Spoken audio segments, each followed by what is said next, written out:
Okay, we're going to look at movers and shakers of the week. I just figured I'd do this quick little video. This is basically what is selling and what is moving, and also some top prices being paid for some things. So movers, top comic book with the highest amount of units sold in the last 7 days. So we got this Avengers Forever #3. It's a new book, and units sold 78, but it's decreasing in value, which means people are trying to get rid of it. It's probably a book that was on one of these top 10 lists, and it was hot for a second, gone tomorrow.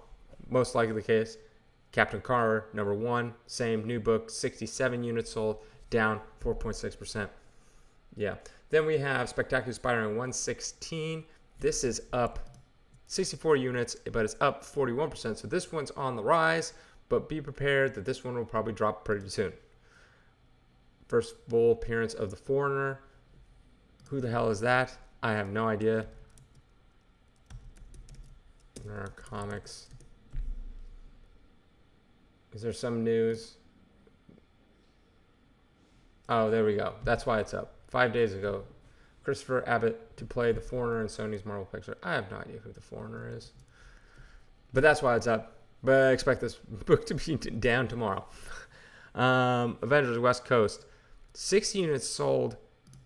It hasn't really moved in price, so I'm assuming it was on the list the previous week. First team appearance of the Great Lakes Avengers. Interesting. Don't know why this is on that list. I wouldn't have the slightest idea. Great Lake Avengers. Let's see what's going on with this one. What's going on? West Coast Avengers. Police fail to craft. I have not the slightest idea why this would be. I never even heard of the Great Lake Avengers. It's like a woman blob. Oh, funny. That's funny.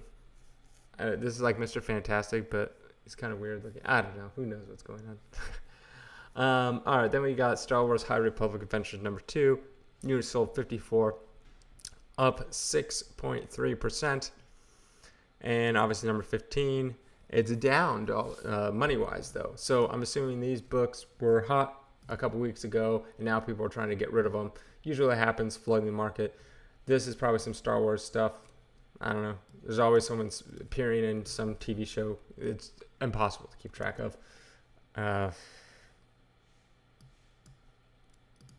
Revealed as the Nameless. And it's all new stuff too. 2022, 2021. That means that people are jumping in with a lot of speculation. They buy it, and then it rises from cover price, $3, $4, $5, and then it goes up to what's it selling for? $20, $30 probably, somewhere around in there. And then people are just unloading their copies, and it spikes. Let's see, where can we go? Yeah, fair market value $25, and you bought this book a few months ago. Okay, March 20th. That was a year ago. But yeah, people are unloading them for 4 or 5 times their money, and so that spikes this up. But there's enough demand there to amass that amount. People buying it up. What is this one? Fair market value. It's down, a couple percent. $11. I mean, when you mix in fees and all that kind of stuff, you're not making anything. Like for your time, think about this. You get this book for cover price. I don't know what the cover price is on this one. So let's say $5. And you sell it for, looks like pretty strong, around $10. You got your listing fees, percentage, and all that kind of stuff. You're making a couple bucks. To me, not really worth it. Even if you had 100 of them. Do you have any idea how long it would take to list all these and then hope you sell them all? Yeah, I don't know. And then this one, you have to hold on for a year, and then you 4 times your money, which is great. 4 times your money, that's awesome. But the issue is you're 4 times in your money on a few dollars. All right, then we got the Shakers. These are the top comics with the highest sale value sold today. So we had a Fantasy 15 at a 2.0 selling for $33,000. It's up almost a fraction of a percent. We had a 9.6 Giant Size X-Men 1 selling for 15.6. That is down about 0.5%. We had this Contacts Comics 7.0. I remember this book. Adventure Comics 37 selling a 6.0 sold for 7,800. But again, there's not that many of this, so they don't have any previous ones to compare it to. Fantastic Four number 48, first appearance, Silver Surfer Galactus, all that good stuff. A 7.5 sold for 57.60. That is up a fraction of a percent. And then you have Journey to Mystery, first Loki, selling for basically what it sold for before. Let's see if we can see any past trends on these books to see if, if they're even close to their previous highs and previous lows. All right, so we had this one, a 9.6 selling for 15.5. Well, the previous month ones were selling for 20 grand. Previous month one sold for 20 grand. Whew, look at that deal you could have got right there. And then June, probably its peak, was selling for almost 29,000. But if you just went back a couple months ago, look at this: 18,000, 20,000, 19.2 thousand. November's 19.2. Ooh, you got a screaming deal. See, this is where you should see before you spend all your money trying to get a bunch of these little books, making $1 here, $2 here, $5 here. That's great and all, but you really got to be doing this: buying it here, selling it here, buying it here, selling it here, buying it here, selling it here. One book, one time, boom, boom, boom. That's what you got to do. People's like, well, I don't have that kind of money. Well, I don't know what to tell you. You can move your little books for $1, $2, $5 profit. Oh, you double your money. That's great. I had to do that in the beginning. Is this going to take? I had just got an email from someone like, how do I get to where you are? And I'm like, people look at me on YouTube and they go, oh, I want to do what you do. I'm like, first of all, you have any idea how hard it is? I work all the time, but you only see the me now. You don't see the me back when I was flipping little books and all that kind of stuff. It takes years. I've been doing this 14 years full time. I was explaining to someone, he's like, I need your insight. And I'm like, I don't do anything that's like, mind-bendingly difficult, or I have all this knowledge. I do have a lot of knowledge, but like something that you guys don't already have that I've already taught you on, on YouTube. It's just that when I first started and I did this full-time and I quit my job to do this full-time, I found out what the bare minimum I needed to live off of. Bare minimum. And it was $1,200. My rent was $600.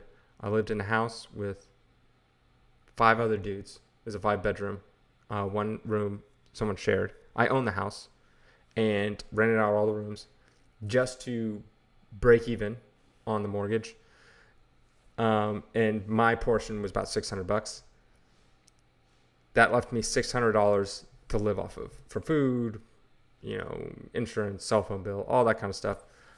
And, I lived very frivolously for many, many, many years to build, because every dime I needed to put back into the business. So most people cannot do that. Like the person who's contacted me, he has a family. I'm like, good luck. I don't know what to tell you. Like, it's just going to take you so much longer. It took me 14 years to get to this point. So if you have to think about this, think of it like a snowball. If you can put as much into that snowball in the beginning and it starts to roll, it gets bigger and bigger and bigger quicker. But if you can only put like $300 a month into this, technically it'd be a hobby at this point because you can't survive off of it, into this hobby, it's going to take so much longer to get to the point where you could quit your job and you're making thousands of dollars a month. Or other people's like, someone asked me, he's like, I got $5 to spend extra a month. What should I buy? I don't know. Like at that point, you're just literally gambling, because you could pick up a modern book. That's all you can afford, and hoping that it doubles in 6 months. Okay. Now you went for $5, $10 in 6 months. Okay. Then you can take that $10 and turn it into, say, like $50 in the next 6 months. So at the end of it, after a year, you have like $50 or $100. Like, I don't know. You have to make a lot of sacrifices, You can't have a nice car. You can't be going out. You can't, like, there's so many things that you have to be sacrificing if you want to make it. And a lot of people don't want to make those sacrifices. So that's what I'm saying. It's like, you got to make that sacrifice. You got to somehow not quit your job, save every penny you can, downsize your apartment, house, whatever you live in, unless you own it, that's different. Downsize your car, downsize everything. Budget yourself. You have to budget yourself. Budget yourself on grocery bills and stuff like that. My grocery bills, about $100. Well, when I was back then, it was like maybe $75 to $100 a month. Now it's like, even now, I'm like $150 to $200 a month, and I cook all my meals. One of the things I used to eat would be packet of top ramen and a can of tuna fish. Packet of top ramen was 10 cents. I think it's like 25 cents now. 10 cents. Can of tuna was like, I don't know, 25 to 50 cents. And that was most of my meals. Very cheaply, I would try to make my meal $1 or less per meal is what I tried to, unless I splurged. And then I do macaroni and cheese and tuna, which was $1 for the macaroni and cheese and 25 cents for the tuna, plus a little bit for milk and cheese, extra cheese. I love that stuff. So yeah, think about that. If you want to make it, that's what it's going to take. Most people won't. And that's why it is what it is. Unless you got a very lucrative job already, then stay with that. Like, flipping comics is great and it's fun and all. But again, people think, oh, I do it as a part-time thing. I love doing it. It's fun. Okay, now try doing it full-time. And then if you have a bad month, you're screwed, right? All that stress eventually becomes not as fun as you used to think. Not saying I don't like it, still like it, but it's definitely a job, and you have to look at it like that. So let's see. Let's look at this one. I think it was a 7.5.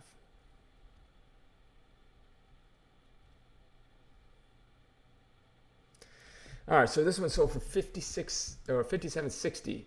Last month sold for $5,000, $4,500, $6,000. See how much variance it has? This one is sold for $77.40. All for $7.5. This one's for $7,000. Now that's too far ago. But if we just went with the last 3 months, look at the variation. You got a low of $4,500 and a high of $6,000. I mean, that's why I say you got to be patient. Even if you're just trying to collect these things, be patient. I cannot stress enough patience. Like, so what? You don't get the book you want. They will come around again. Do you have any idea how many Journey Mysteries 85s there are? If this is your holy grail, it's a book that you really want, do you have any idea how many sell? All the time. Look at this. Non-stop. They're always selling. Here we go. 5.5. This one just recently sold $55.20. Look how many sold. Okay, so this is a 5.5. I don't know how many people are like, I need an exact 5.5. But if you go to 6.0, you got a couple there. We can go to 5.0, got a couple there in the last, I'm just talking 2022, got a couple at a 4.5, not one at a 4.0, none there, got 1, 2, 3 there. Like, they always appear. A Journey Mystery, 85, and they don't gather all the data, I guarantee you. They're not gathering all the data. I guarantee you, a Journey Mystery 85, you can easily find one. Like, if you're looking, say, auction, and you want to be patient and wait for one, easily find one once or twice a month. So every 2 weeks, Journey Mystery 85, you can find one in roughly a decent grade every week or two if you hunt all the auction sites. And that's what you got to do. So many people, look at this person. Oh, that was during the comic boom. $8,000. Now it's $5,500. Ooh, I should do a video on Journey Mystery falling. That's what I should do. Yeah, you just got to be patient. That's why, like, I look at this data and that's all I see is patience. And that's the difference, is I am not trying to buy this book for my personal collection, so I can be patient, because I'm like, if it's not a good deal, pass it up. I mean, I get offer collections all the time. Most of them, and I mean like 90 to 80% of them don't work out, because I'm like, look, I'm doing this to make money. If you want to do what I do and take pictures and deal with, buying insurance and all this kind of, listing it and dealing with customers, shipping it, and then they return it and all this kind of stuff, by all means, you can do it. But if not, then you're going to have to pay me for my time and my expertise and the fact that I have a website and all this kind of stuff and a way to, a large customer base and all this kind of stuff. So you can put 14 years into it and figure it out. But I mean, that's what you're paying for. That's what, when I get something, it's like, look, I can't pay you top dollar. I'm not a collector. I can't pay you top dollar. So if you want to go find top dollar, more than happy, you can go on your own. So, but yeah, that's it pretty much. I don't know. I've been rambling.